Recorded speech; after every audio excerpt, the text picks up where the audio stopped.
study journalism in school, and I knew I wanted to stay in print journalism. So food was just always where I gravitated, wherever I was working. I started out in newspapers. I was a film and television writer, but whenever I had a chance, I would write about food.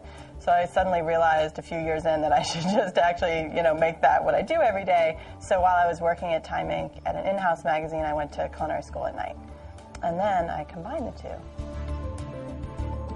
What we realized is that people wanted in the magazine what they get on the network, which is this combination of all these different voices. So we didn't really have to find one narrow focus and stick to that, where I think some other food magazines find an area where they're comfortable and that's where the readers know they'll be. We sort of had a license to do this full range of cooking styles and take all these personalities and put them in one place.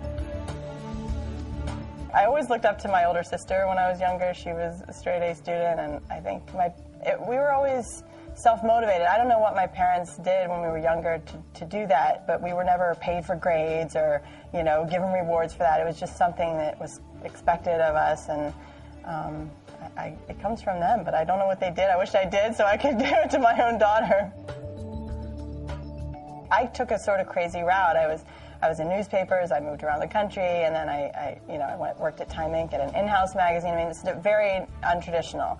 I think the traditional magazine route is to start out as an assistant at a magazine and work your way up. But what I often tell people is to not do that. I think magazines, there's a certain comfort level to a magazine in terms of the support.